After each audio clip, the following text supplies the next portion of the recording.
Hola, muy buenas a todos. Pues os traigo otro vídeo.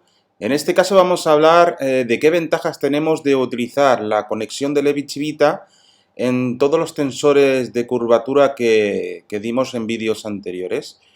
Recordar que la conexión de Levi-Civita lo que nos permitía era eliminar la torsión de muchas expresiones porque la conexión era simétrica en los dos índices de abajo y por lo tanto la torsión era nula. Por lo tanto, todas las expresiones que tenía en el término de la torsión eran idénticamente, bueno, se anulaban esos términos.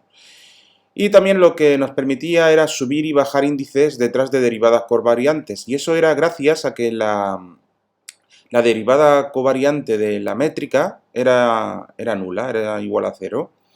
Y luego habíamos obtenido esta expresión de la conexión de Levi-Civita, que estaba totalmente expresada en términos de la métrica, según esta expresión. Es la forma de hallar la conexión de Levi-Civita. Y bueno, habiendo recordado cosas del vídeo anterior, vamos a seguir introduciendo las muchísimas ventajas y simetrías que tiene utilizar la conexión de Levi-Civita en muchísimas de las expresiones. Como vamos a ver,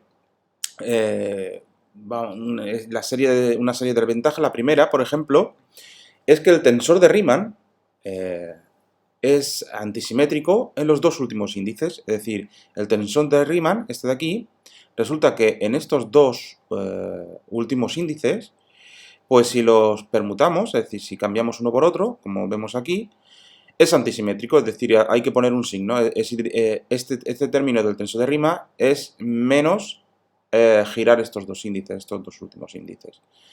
Y eso lo vamos a ver ahora. Bueno, las demostraciones, como siempre, solo se hacen una vez en la vida para aprender. Y vamos a ver cómo el tensor de Riemann es antisimétrico en los dos últimos índices, que es esto de aquí. ¿Y cómo se obtiene pues esta expresión? Pues se demuestra exigiendo que el conmutador de las derivadas covariantes aplicado a la métrica es igual a cero. ¿Y eso cómo se ve? Porque claro, esto parece a veces que lo sacamos de la manga. Pues antes de ponerme a la demostración, vamos a ir aquí un segundo. Recordar que el conmutador es esto de aquí, es toda esta expresión. Este es el conmutador. ¿Vale? Recordar que era aplicar la derivada covariante a toda esta derivada covariante de aquí, ¿vale? Que es esto de aquí. Y luego restarle al revés, aplicar esta derivada covariante a la unión de la derivada covariante esta de aquí con la métrica, que es esto de aquí, ¿vale? Restando. Pues justamente como veis, por eso decimos que es nulo, esta expresión que hay aquí, como esta expresión que hay aquí, son las condiciones de la conexión de Levi-Civita, que es que la derivada covariante de la métrica es nula. Es decir, que esto sería 0 y esto de aquí también es 0. Por lo tanto esta expresión como esta expresión dan 0, por lo tanto es 0. Y ahora vamos a desarrollar en términos del tensor de Riemann lo que ya vimos de aplicar un conmutador en otro vídeo, lo tengo en otro vídeo, ya pondré el enlace abajo, de aplicar el conmutador a un tensor. En este caso es el tensor métrico, es la métrica. Pero resulta, bueno, si recordáis, el tensor que puse era mixto, era un tensor contravariante y covariante al mismo tiempo, ¿vale? Era mixto. Pero en este caso es puramente covariante. Por lo tanto, solo existirán términos con el signo menos del tensor de Riemann. Y como veis, recordad que si era covariante, el conmutador se aplicaba a un tensor covariante, aparecía arriba la sumación. Es decir, aquí tendríamos la sigma y sustituimos cada uno de los índices, en este caso, ese de aquí aparece aquí, y en el lugar de aquí aparecerá una sigma, y sumando arriba. Y dejamos igual el otro índice. ¿Por qué? Porque ahora lo restaremos, ahora lo utilizaremos. Volvemos a poner el tensor, pero ahora cogemos este índice y lo ponemos aquí. Y volvemos a hacer en el sitio donde estaba la lambda, ponemos la sigma y hacemos el sumatorio y dejamos igual el otro índice. Recordad con los signos negativos. Si fuese contravariante, esto sería positivo y esto no estaría aquí arriba, sino estaría aquí, aquí abajo el sumatorio, ¿vale? Estaría aquí la sigma. Mirad el vídeo que pondré el enlace abajo del conmutador a un tensor, ¿vale? Pondré incluso el minuto de cuando sale para que no tengáis que estar viendo el vídeo entero. Bueno, pues esto de aquí es la expresión que no queda y esto tiene que estar igualado a 0, ¿vale? Esto de aquí. Entonces vamos a mirar un poquito más. Lo que vamos a hacer es pasar uno de los términos, por ejemplo va a ser este de aquí, y lo vamos a pasar al otro lado. Como vemos, quedaría esto de aquí. Y como vemos, aquí tenemos la métrica, y la métrica contrae o sube y baja índices. Recordad eso. Y aquí igual tenemos la métrica. ¿Y qué hace la métrica en este lugar? En este lugar lo que hace es, como veis, si este índice está repetido aquí, lo que hace es dejar este índice aquí, abajo. Por lo tanto, tenemos esto de aquí. Y en este lugar hacemos justamente lo contrario. Aquí tenemos esto, lo dejamos igual, aquí tenemos el índice y lo que hacemos es poner este índice ρ, lo ponemos aquí y esto desaparece. Mantenemos el signo y como vemos el resultado es este de aquí. Pero si visualizamos el resultado, tenemos que aquí tenemos mu y nu, que también lo tenemos aquí, y aquí tenemos ρ y sigma que están permutados, están girados. Está, perdón, ρ y lambda y ρ están girados. Por lo tanto, hemos demostrado esto de aquí, que el tensor de Riemann es antisimétrico en los dos últimos índices. Es una demostración bastante bonita.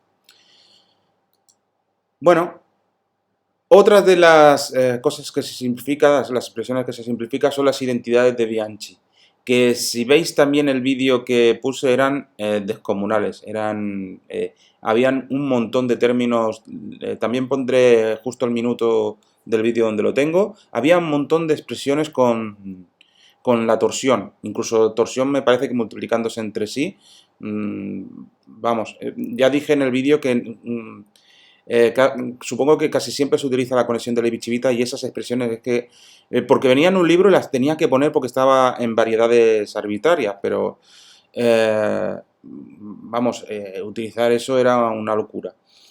Y lo bueno de utilizar la conexión de Levi-Civita es que eliminamos la torsión y por lo tanto todos esos términos que había en cada una de estas dos identidades de Bianchi pues serán nulos, es decir que directamente solo nos aparecería esto de aquí. Recordar, una forma de recordar, a mí me va muy bien de recordar la primera identidad de Bianchi es recordar que aquí el último término siempre se mantiene, ¿vale? Este de aquí siempre está constante. Y lo que vais a hacer con estos de aquí es permutarlo, es decir, es coger este y pasarlo a lo último y los otros dos, y estos dos, moverlos. Como veis, cogemos este, lo pasamos al final y estos dos los movemos a la izquierda. Y volvemos a hacer lo mismo pero con el que acabamos de obtener. Esto lo pasamos al final, que es aquí, y ρ y mu lo giramos a la izquierda. Es una forma de recordarse de la primera identidad de Bianchi. Espero que os guste, ¿vale? Yo siempre me acuerdo de ella así. Y la segunda identidad de Bianchi, que también era dificilísima, ya solo queda expresada, pues qué bonito, con derivadas covariantes y con cada una con su mu, nu y ρ. Y aquí una pequeña permutación con esta aparición de esta sigma, porque claro, aquí tenemos el otro mu. Aparece una sigma en cada uno, ¿lo veis? En estas posiciones. Bueno, otra de las antisimetrías, bueno, otras de las características, de otras propiedades que tiene al utilizar la conexión de Levi-Civita, es que gracias a las antisimetrías en los dos primeros índices que hemos dicho, bueno, que ahora lo pondré, y en los dos últimos índices del tensor de Riemann, pues esto en combinación con la primera identidad de Bianchi, resulta que podemos pasar estos dos índices al final y estos dos al principio y tenemos una igualdad. Eso es todo aquí. Es decir, estos dos pasan al final y estos dos que estaban al final pasan al principio. Es decir, como veis, mu y nu están al final y rho y lambda pasan al principio. ¿Vale? Recordar, para que recordaros, la forma de demostrarlo es las antisimetrías, estas de aquí, que son la de los dos primeros índices, que lo dimos creo que en el vídeo anterior. En los dos primeros índices, si se permutan, cambiamos de signo. En los dos primeros nada más. Y como hemos visto en este vídeo, al permutar los dos últimos índices, que es esto de aquí, ¿vale? Al girarlos, también cambia de signo. Estos son dos antisimetrías del tensor de Riemann. Y eso, combinado con la primera identidad de Bianchi, pues obtenemos lo que acabamos de decir, que estos dos índices pueden pasar al final y estos dos que estaban en el final pueden pasar al principio, y aquí hay una identidad. Esto se utilizará muchísimo, todas estas simetrías, al utilizar la conexión de Levi-Civita, simplifican muchísimas expresiones y se utilizarán en la relatividad general, pero muchísimo.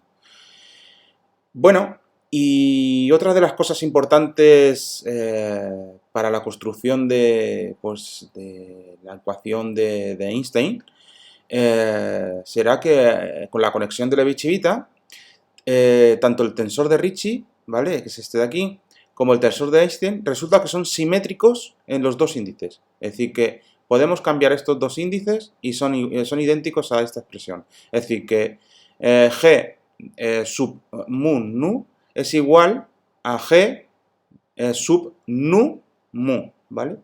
Es decir, con los índices girados. Bueno, y eso, claro, ¿eso cómo se ve? Esto es, claro, también es un poquito más difícil de ver, pero volvemos a la primera identidad de Bianchi, que es esta de aquí. Y lo que vamos a hacer va a ser multiplicar toda esta expresión anterior por la métrica, que es esta de aquí. Como vemos, vamos a aplicar la métrica al primer término, vamos a 1, que por eso he puesto para que os sea fácil a la hora de ver el vídeo y recordarlo, que os sea fácil. El 1 es este de aquí, que es recordar que el tensor de Ricci se obtiene al contraer el segundo y el cuarto índice, como vimos en el vídeo anterior. Bueno, no, el vídeo anterior o el otro, el que era de tensores de curvatura. Me parece que se llamaba tensores de curvatura. Este y este, ¿vale?, el segundo y el cuarto, se contraen con la métrica y se obtiene el tensor de Ricci. Recordad, con el tensor de Riemann totalmente covariante. Pues esta expresión, el primer término, es el tensor de Ricci. Así que 1 menos. Vamos a aplicar la métrica, que es esta de aquí, al segundo término, y vamos a dejarla aquí para que se vea, y vamos a aplicar este de aquí al segundo término. Y como vemos, lo que hace la métrica en el tensor de Riemann totalmente covariante, lo que hace es contraer uno de los índices. Es decir, uno de estos dos, tanto sigma como lambda, va a ser contraído. Es decir, tanto podemos igualar aquí rho con lambda, podemos hacer rho, o podemos hacer lambda, y desaparece la métrica. Bueno, y aquí he elegido, de los dos que he dicho, he elegido pues rho. Podría haber elegido lambda, pero he elegido rho. Vamos a poner rho al hacer esta contracción. Y en el otro término vamos a hacer exactamente lo mismo. Vamos a coger, vamos a igualar uno de los términos, pero como aquí ya había elegido rho, pues aquí ya tenemos que volver a elegir rho. Pues justamente aparece en donde había una lambda, vamos a poner una rho, que es esto de aquí. Entonces, este es el segundo, estos términos son los que obtenemos ahora al contraer con la métrica. Y ahora vamos a ver algo. Lo que vamos a hacer, como veis aquí he puesto un 2, lo que vamos a hacer es que como ya tenemos un montón, ya sabemos, o vais a tener que recordaros bastantes veces o ver en los vídeos, tanto este como los anteriores, muchísimas veces para recordaros, todas las simetrías que hay con la conexión de Levi-Civita. ¿Cuál era una de ellas? Pues que la antisimetría en los dos primeros índices. Entonces lo que vamos a hacer de 2 es que si permutamos estos dos primeros índices, que son estos dos, ¿vale? Si lo permutamos, cambia el signo del tensor de Riemann. Por lo tanto, vamos a permutar estos dos índices y cambia el signo. Y estos dos sigue igual. Y aquí lo que vamos a utilizar es 4. ¿Y 4 qué es? Pues lo que vamos a ver, vamos aquí a esta parte de la transparencia. Vamos también a utilizar una simetría que es en los dos últimos índices, es esto de aquí. Recordad que los dos últimos índices, si se permutan también, estos dos, cambia el signo. Es decir, hay una antisimetría en los dos últimos índices. Pero claro, ahora lo que queremos ver es qué es esto. ¿Qué es? Pero claro, si cogéis ese mismo tensor de Riemann y lo igualáis a girar los índices, aquí parece que hemos puesto lo mismo, pero no. Aquí lo que estamos haciendo es girar estos dos índices. Pero claro, es el mismo índice. Entonces, este tensor es igual a restarle este mismo tensor. Claro, pero si nosotros cogemos y esto lo pasamos al otro lado de la ecuación, resulta que tenemos dos veces ese mismo tensor que es igualado a 0. Pero claro, esto igualado a 0 resulta que es directamente que este tensor de Riemann, con estos dos índices repetidos últimos, recordad siempre estos dos últimos índices repetidos, resulta que el tensor es nulo. Este de aquí es nulo. Entonces, este término, ¡pum! Este término es directamente, como hemos dicho, el 4 es 0, es nulo. Entonces solo nos quedan estos dos términos, que son estos de aquí. Pero si recordáis de las expresiones del tensor de Ricci, tener estos dos índices igualados es directamente, es como si lo tenemos contraídos, bueno, desapareciesen y solo quedasen el primero y el tercero. Y claro, que quede el primero y el tercero resulta que es esto de aquí. Pero claro, esto es el tensor de Ricci. Y si pasamos este término al otro lado, pues ¿qué nos queda? Pues lo que queríamos demostrar. Que con la conexión de Levi-Civita, tanto el tensor de Ricci, que es este de aquí, como el tensor de Einstein, que es la siguiente transparencia que vamos a ver, son simétricos en los dos índices. Es decir, cambiar estos dos índices resulta que es el mismo tensor. Es simétrico. Muy bonita también la demostración, ¿eh? Y para terminar este vídeo, para que no se haga muy largo, vamos a ver que el tensor de Einstein, que era este de aquí, también es simétrico en los dos índices. ¿Y eso cómo se ve? Pues con la expresión de cómo habíamos construido el tensor de Einstein, o como lo construyó el señor Albert Einstein, que era de esta forma, que era poner el tensor de Ricci y restarle un medio de la métrica multiplicado por el escalar de Ricci, ¿vale? O el escalar de curvatura, para que os suene también otra de las... En los libros aparece también de esa forma. Entonces, esta expresión de aquí es el tensor de Einstein. Pero claro, ahora lo que vamos a hacer, o como he puesto aquí, recordar que este tensor, como acabamos de demostrar ahora mismo, este puede cambiar, este puede girar. Y el tensor métrico es simétrico, es siempre simétrico. Entonces, claro, si tenemos que estos dos son simétricos, resulta que girar estos dos índices, como esto se queda totalmente igual, pues es igual, es directamente lo mismo. Es decir, lo dicho, si giramos estos dos índices, si esto vuelve a ser, si giramos esto es mu nu, y esto también es simétrico, sería mu nu. Por lo tanto, G nu mu es igual a G mu nu, que es esto de aquí.